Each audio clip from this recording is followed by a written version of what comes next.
இந்த வீடியோவை உங்களுக்கு வழங்குவோர் மாலை முரசு செய்திகள் தொலைக்காட்சியின் படிப்போம் ஜெயிப்போம் உயர்கல்வியை தேர்ந்தெடுப்பதில் உள்ள சந்தேகங்களை தீர்க்கும் நிகழ்ச்சி தினமும் மாலை 5 மணிக்கு. வணக்கம். போஸ்டர்ஸ் எட்கர் வழங்கும் தமிழ்நாடு 360க்கு உங்களை வரவேற்பது நான் ராம்குமார். தமிழகத்தில் உள்ள அனைத்து மாவட்ட நிகழ்வுகளையும் விரிவாக பார்ப்பதற்கு முன் தலைப்புச் செய்திகளை பார்க்கலாம். ராணிப்பேட்டை சிப்காட் பகுதியில் விதிகளை மீறி வெளியேற்றப்படும் ரசாயன கழிவு நீர்நிலைகள் விளைநிலம் சுற்றுச்சூழல் மாசடைந்து வருவதால் உடனடி நடவடிக்கை எடுக்க வலியுறுத்தல்.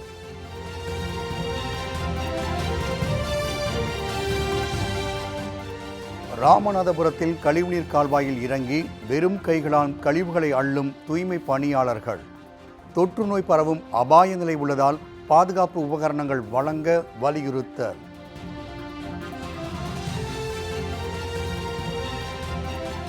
ஆம்பூர் அருகே பாலாற்றில் சென்று கலக்கப்படும் தோல் தொழிற்சாலைகள் கழிவு நீர்நிலைகளை பாதுகாக்க நடவடிக்கை எடுக்குமா மாவட்ட நிர்வாகம்?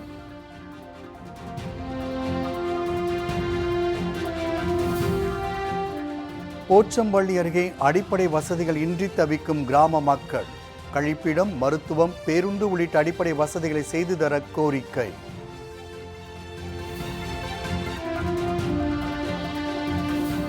கோவை மேட்டுப்பாளையம் பகுதியில் சாலை விரிவாக்க பணிக்காக வெட்டப்படும் மரங்களுக்கு மறுவாழ்வு.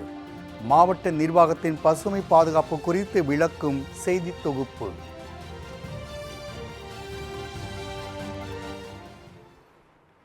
ராணிப்பேட்டை சிப்காட் பகுதியில் ரசாயன கழிவுநீர் விதிகளை மீறி வெளியேற்றப்படுவதால் சுற்றுச்சூழல் பாதிக்கப்படுவதாக பொதுமக்கள் புகார் தெரிவிக்கின்றனர்.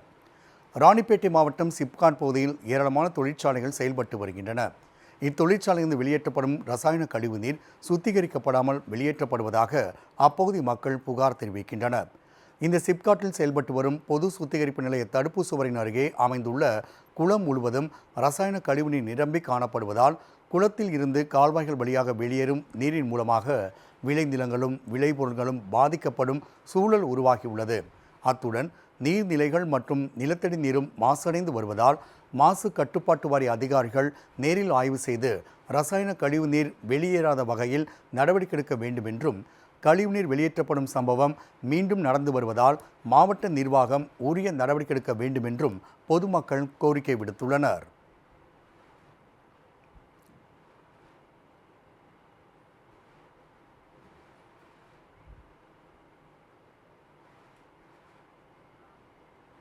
ராமநாதபுரத்திலும் தூய்மை பணியாளர்கள் கழிவுநீர் கால்வாயில் இறங்கி வெறும் கைகளால் குப்பைகளை அள்ளும் அவலம் அரங்கேறி வருகிறது. ராமநாதபுரம் மாவட்டம் வண்டிக்கார தெரு சாலையில் பாதாள சாக்கடையில் அடைப்பு ஏற்பட்டது மட்டுமின்றி இணைப்பு பகுதியிலும் அடைப்பு ஏற்பட்டதால் கழிவுநீர் வெளியேறாமல் குளம்போல் தேங்கி நின்று துர்நாற்றம் வீசியது. இதனால் தூய்மை பணியாளர் ஒருவர் எந்த ஒரு பாதுகாப்பு உபகரணமும் இன்றி முழங்கால் அளவு சாக்கடை குழிக்குள் இறங்கி வெறும் கைகளால் குப்பை மற்றும் கழிவுகளை அள்ளிய சம்பவம் அதிர்ச்சியை ஏற்படுத்தியுள்ளது. மேலும் கழிவுநீர் அடைப்பை சரி செய்ய அரை மணி நேரம் எடுத்த நிலையில் நகராட்சி அதிகாரிகள் யாரும் வரவில்லை என அப்பகுதி மக்கள் புகார் தெரிவிக்கின்றனர். இதனிடையே பாதாள சாக்கடை தொட்டிக்குள் அடைப்புகளை சரி செய்யவும் குப்பைகளை அகற்றவும் பல்வேறு வாகனங்கள் உள்ள நிலையில் மனித கழிவுகளை மனிதர்களே அகற்றும் அவலம் இன்னமும் அரங்கேறி வருவது வேதனை அளிப்பதாக சமூக ஆர்வலர்கள் கவலை தெரிவித்தனர். இதனால் தொற்றுநோய் பரவும் அபாயம் உள்ளதால் தூய்மை பணியாளர்களுக்கு உரிய பாதுகாப்பு உபகரணங்கள் வழங்க வேண்டும் என்றும் கோரிக்கை விடுத்தனர்.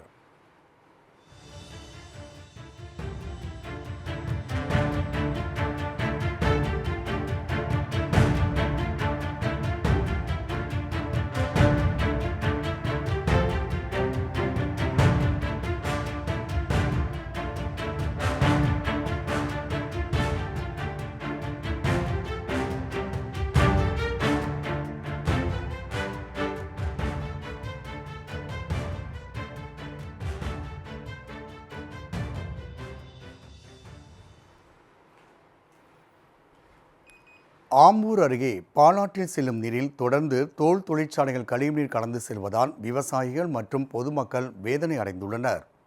திருப்பத்தூர் மாவட்டம் ஆம்பூர் அடுத்த மாரப்பட்டு பகுதியில் கடந்த சில நாட்களாக கனமழை பெய்த நிலையில் பாலாற்றில் வெள்ள நீர் சென்று கொண்டுள்ளது. இந்நிலையில் பாலாற்றில் செல்லும் வெள்ள நீரில் வாணியம்பாடி பகுதியில் செயல்பட்டு வரும் சில தோல் தொழிற்சாலைகள் ரசாயன கழிவு நீரை திறந்து விடுகின்றன. இதனை மாவட்ட நிர்வாகம் மற்றும் மாசு கட்டுப்பாட்டு வாரிய அதிகாரிகள் கண்டுகொள்வதில்லை என்றும் மழைக்காலங்களில் இதுபோன்ற செயல்கள் தொடர்வதாகவும் அப்பகுதி மக்கள் புகார் தெரிவிக்கின்றனர். கழிவு நீரை சுத்திகரிப்பு செய்யாமல் நேரடியாக பாலாற்றில் கலப்பதால் நீர் மாசடைவதோடு சுற்றுச்சூழலும் விளைநிலங்களும் பாதிக்கப்படும் அபாய நிலை ஏற்பட்டுள்ளது. எனவே இதுபோன்ற தோல் தொழிற்சாலைகள் மீது கடும் நடவடிக்கை எடுக்க வேண்டும் என்று அப்பகுதி மக்கள் கோரிக்கை விடுத்துள்ளனர். தொடர்ந்து செய்திகளை பார்க்கலாம். போச்சம்பள்ளி அருகே கழிப்பிடம், மருத்துவம், பேருந்து உள்ளிட்ட அடிப்படை வசதியின்றி கிராம மக்கள் தவித்து வருகின்றனர். கிருஷ்ணகிரி மாவட்டம் போச்சம்பள்ளி அருகே கரடி கொல்லப்பட்டி கிராமத்தில் 700க்கும் மேற்பட்ட குடும்பங்கள் வசித்து வருகின்றன. இப்பகுதியில் ஆரம்ப சுகாதார நிலையம் உள்ள நிலையில் மாதம் 2 முறை மட்டுமே செவிலியர்கள் வருவதாகவும் மருத்துவர்கள் வருவதே இல்லை என்றும் அப்பகுதி மக்கள் குற்றம் சாட்டுகின்றனர். அத்துடன் இந்த கிராமத்தில் பேருந்து வசதி இல்லாததால் பெண்கள் மாந்தோப்பு வழியாகவே ஆபத்தான பயணம் மேற்கொள்வதாகவும் அப்பகுதி பெண்களுக்கான பொது சுகாதார கழிப்பிடம் இல்லாததால் திறந்த வெளியில் இயற்கை உபாதைகள் கழிக்கும் நிலை உள்ளதென்றும், எனவே தங்கள் கிராமத்திற்கு மருத்துவமனை, சாலை வசதி, பேருந்து வசதி, கழிப்பிட வசதி போன்ற அடிப்படை வசதிகளை செய்து கொடுக்க வேண்டும் என்று அப்பகுதி மக்கள் கோரிக்கை விடுத்துள்ளனர்.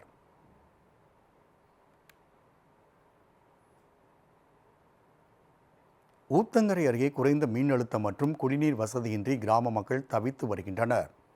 கிருஷ்ணகிரி மாவட்டம் ஊத்தங்கரை அடுத்த பாவக்கல் கிராமத்தில் 500க்கும் மேற்பட்ட குடும்பங்கள் வசித்து வருகின்றன. இக்கிராமத்தில் சுத்திகரிக்கப்பட்ட குடிநீருக்காக நீர் சுத்திகரிப்பு நிலையம் அமைக்க வேண்டும் என அப்பகுதி மக்கள் கோரிக்கை விடுத்தனர். இதனையடுத்து கடந்த 2021ஆம் ஆண்டு ஆர்ஓ மையம் அமைக்கப்பட்டது. இதன் பயன்பாட்டிற்காக கருந்தரங்குட்டை ஏரியில் 10 லட்சம் ரூபாய் மதிப்பீட்டில் கிணறும் அமைக்கப்பட்டது. ஆனால் பாதியிலேயே ஊற்று நீர் வந்ததால் கிணறு வெட்டும் பணி பாதியிலேயே நிறுத்தப்பட்டது. இதனால் ஆர்ஓ மையத்திற்கு ஒகேனக்கல் கூட்டு குடிநீர் திட்டத்திலிருந்து தண்ணீர் எடுக்கப்பட்டு வருகிறது என்றும், தற்போது குடிநீர் தட்டுப்பாடு ஏற்பட்டுள்ளதாகவும் அப்பகுதி மக்கள் புகார் தெரிவிக்கின்றனர். அத்துடன் கிராமம் முழுவதும் குறைந்த அழுத்த மின்சாரம் உள்ளதால் ஆர்ஓ மையமும் சரியாக இயங்கவில்லை என்றும், இதனால் தண்ணீரை விலை கொடுத்து வாங்கும் நிலை ஏற்பட்டுள்ளதாகவும் அப்பகுதி மக்கள் வேதனை தெரிவிக்கின்றனர். எனவே மின்சாரம் மற்றும் குடிநீர் தேவை பூர்த்தி செய்ய வேண்டும் என அப்பகுதி மக்கள் கோரிக்கை விடுத்துள்ளனர்.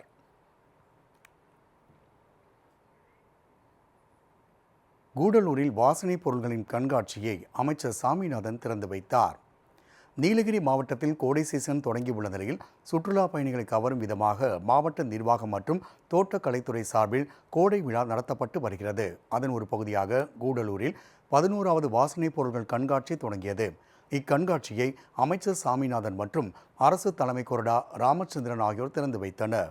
இதில் பார்வையாளர்களை கவரும் வகையில் ஏலம், பட்டை, கிராம்பு, சோம்பு போன்ற 80 கிலோ வாசனை திரவியங்களை கொண்டு 13 அடி நீளம், 5 அடி உயரம் கொண்ட குன்னூரில் மலை ரயில் நிலையம் மற்றும் மலை ரயில் அமைக்கப்பட்டது. இது பார்வையாளர்களை வெகுவாக கவர்ந்து வருகிறது.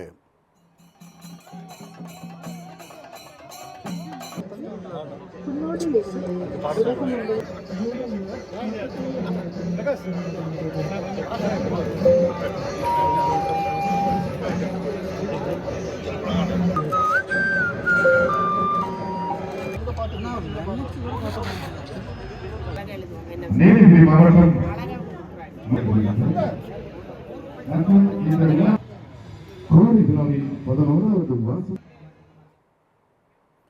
இதேபோன்று 150 கிலோ சோம்பு, வெந்தயம், குறுமிளகு போன்ற பொருட்களை கொண்டு பிரம்மாண்டமாக வண்ணத்து பூச்சி, அலங்கார வளைவு, ஜல்லிக்கட்டு காளை, இந்திய வரைபடம் உள்ளிட்ட வடிவங்கள் தத்ரூபமாக வடிவமைக்கப்பட்டதோடு நீலகிரியில் பிளாஸ்டிக் பொருட்கள் தடை விதிக்கப்பட்டுள்ள நிலையில் பிளாஸ்டிக் பொருட்களால் ஏற்படும் தீங்கை வெளிப்படுத்தும் விதமாக 1500 கிலோ எடை கொண்ட பிளாஸ்டிக் பாட்டில்களை கொண்டு பிரம்மாண்ட ராட்சத உருவம் வடிவமைக்கப்பட்டுள்ளது.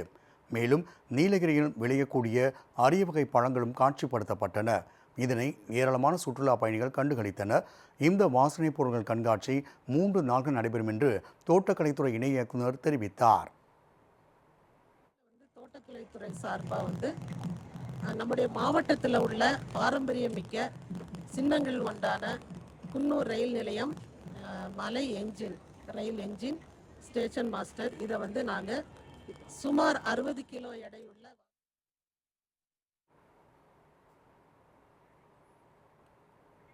தொட்டபெட்டா மலைசிகர பகுதியில் முகாமிட்டிருந்த ஒற்றை காட்டு யானை மந்தாடா குடியிருப்பு பகுதியில் முகாமிட்டுள்ளதால் வனத்துறையினர் தீவிர கண்காணிப்பு பணியில் ஈடுபட்டுள்ளனர். நீலகிரி மாவட்டம் குன்னூர் வனப்பகுதியில் கடந்த சில நாட்களாக முகாமிட்டிருந்த ஒற்றை ஆண் காட்டு யானை உதகை தொட்டபெட்டா காட்சிமணி பகுதி உள்ள வனப்பகுதிக்கு இடம்பெயர்ந்தது. யானையை அடர்ந்த வனப்பகுதிக்கு விரட்ட வனத்துறையினர் கடந்த 5 நாட்களாக முகாமிட்டு பல்வேறு முயற்சிகளை மேற்கொண்டு வருகின்றனர். இந்நிலையில் தொட்டபெட்டா வனப்பகுதி அருகே உள்ள பட்டர் கம்பை கிராமத்தில் முகாமிட்டிருந்த காட்டு யானை அங்கிருந்து வெளியேறி உதகை குன்னூர் தேசிய நெடுஞ்சாலையில் அமைந்துள்ள மந்தாடா குடியிருப்பு பகுதியில் உள்ள விளைநில பகுதியில் முகாமிட்டுள்ளது. இதனால் அப்பகுதி மக்கள் அச்சமடைந்துள்ளனர். வனத்துறையினரும் தீவிர கண்காணிப்பில் ஈடுபட்டு வருகின்றனர்.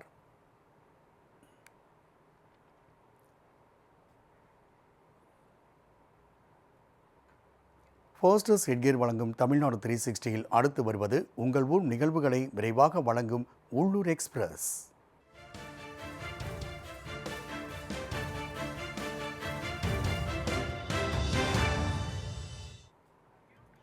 திண்டுக்கல் மாவட்டம் கொடைக்கானல் பகுதியில் காட்டெருமை தாக்கி மூதாட்டி படுகாயமடைந்த சம்பவம் அப்பகுதி மக்களிடையே அதிர்ச்சியை ஏற்படுத்தியுள்ளது. கொடைக்கானல் மலை கிராமங்களில் வனவிலங்குகளால் விவசாயிகள் மற்றும் பொதுமக்கள் பெருமளவில் பாதிப்படைந்து வருகின்றனர். இந்நிலையில் குறிஞ்சி நகர் பகுதியில் வசித்து வரும் 80 வயது மூதாட்டியான நல்லாயி என்பவரை காட்டெருமை தாக்கி தூக்கி எறிந்தது. இதனால் படுகாயமடைந்த மூதாட்டி மருத்துவமனையில் அனுமதிக்கப்பட்டுள்ள நிலையில் வனப்பகுதியில் வேலிகள் அமைத்து குடியிருப்பு பகுதிக்குள் விலங்குகள் நுழையாதவாறு நடவடிக்கை எடுக்க வனத்துறையினருக்கு பொதுமக்கள் கோரிக்கை விடுத்துள்ளனர்.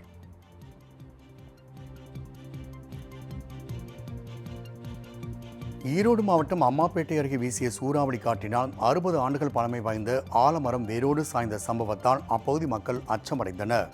ஊமா ரெட்டியூர் பகுதியில் கருப்பசாமி கோவிலை ஒட்டி ஆலமரம் ஒன்று அமைந்திருந்தது. இம்மரம் 60 ஆண்டுகள் பழமையாக இருந்த நிலையில் மாலை நேரத்தில் வீசிய சூறாவளி காற்றினால் மரம் முறிந்து விழுந்தது. தொடர்ந்து அருகே அமைந்திருந்த வீட்டின் மீது கிளைகள் விழுந்த நிலையில் அதிர்ஷ்டவசமாக வீட்டிலிருந்த நபர்கள் வெளியே வந்ததால் உயிர் தப்பினர்.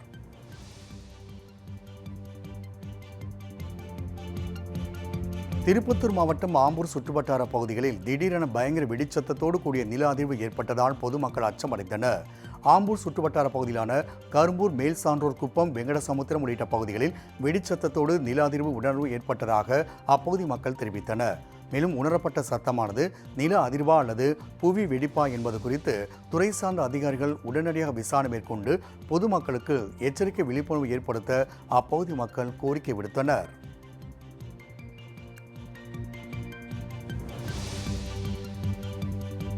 ராமநாதபுரம் மாவட்டம் கமுதி அருகே அமைந்துள்ள வேப்பமரத்து மாரியம்மன் கோவிலில் முளைப்பாரி திருவிழா வெகு விமர்சையாக நடைபெற்றது. அகத்தாரிப்பு கிராமத்தில் அமைந்துள்ள வேப்பமரத்து மாரியம்மன் கோவிலில் கடந்த 2ஆம் தேதி காப்பு கட்டுதலோடு சித்திரை திருவிழா தொடங்கியது. விழாவை ஒட்டி நாள்தோறும் அம்மனுக்கு சிறப்பு அபிஷேகம் செய்யப்பட்டு தீபாராதனைகள் காண்பிக்கப்பட்டன. நிறைவு நாளில் 500க்கும் மேற்பட்ட பெண்கள் மேளதாளங்களோடு முளைப்பாரி எடுத்து ஊர்வலமாக சென்று நேர்த்திக்கடன் செலுத்தினர். நிகழ்வில் சுற்றுவட்டார பகுதியில் சேர்ந்த ஏராளமான பக்தர்கள் வருகை தந்து சாமி தரிசனம் செய்தனர்.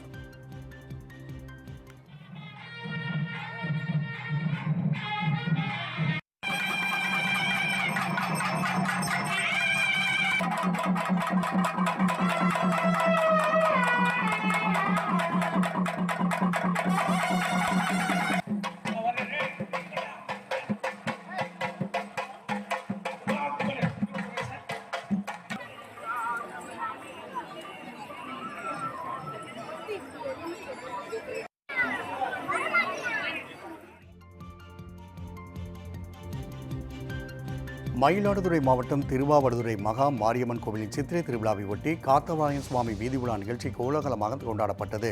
விழாவை ஒட்டி நடைபெற்ற தீமிதி நிகழ்வில் பக்தர்கள் தீயில் இறங்கி நேர்த்திக்கடன் செலுத்தினர். தொடர்ந்து அம்மனுக்கு சிறப்பு அபிஷேக ஆராதனை நடைபெற்ற நிலையில் உற்சவர் அம்மன் சிறப்பு மலர் அலங்காரத்தில் பக்தர்களுக்கு காட்சியளித்தார். பின்னர் நடைபெற்ற காத்தவராயன் சுவாமி வீதி உலா நிகழ்ச்சியில் திரளான பக்தர்கள் பங்கேற்று சாமி தரிசனம் செய்தனர். தொடர்ந்து தாயார் அம்மாள் அறக்கட்டளை சார்பில் 3000 பேருக்கு அன்னதானம் செய்யும் நிகழ்ச்சி நடைபெற்றது.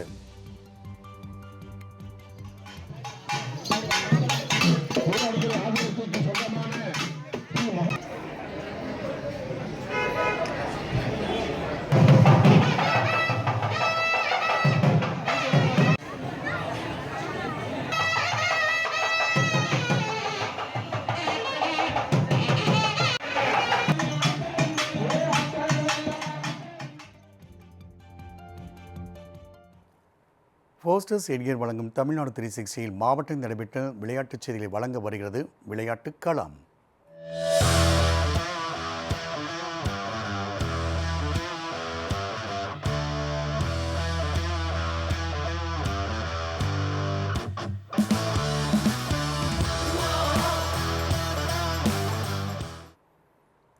வத்தலகுண்டு அருகே கோவில் திருவிழாவை ஒட்டி நடைபெற்ற இரட்டை மாட்டு வண்டி பந்தயத்தில் காளைகள் சீறி பாய்ந்தன. திண்டுக்கல் மாவட்டம் வத்தலகுண்டு அருகே தும்மலப்பட்டி கிராமத்தில் அமைந்துள்ள முத்தாலம்மன் கோவில் சித்திரை திருவிழாவை ஒட்டி இரட்டை மாட்டு வண்டி பந்தயம் விமர்சையாக நடைபெற்றது. 3 பிரிவுகளாக நடைபெற்ற இந்த பந்தயத்தில் திண்டுக்கல், தேனி, மதுரை, விருதுநகர் உள்ளிட்ட பல்வேறு மாவட்டங்களைச் சேர்ந்த காளைகள் பங்கேற்றன. மேலும் சாலையில் சீறி பாய்ந்து முதலிடம் பிடித்த காளைகளுக்கும் சாரதிகளுக்கும் ரொக்க பணம் மற்றும் பரிசுகள் வழங்கப்பட்டன. சீறி பாய்ந்த காளைகளை ஏராளமான பொதுமக்கள் கண்டுகளித்தனர்.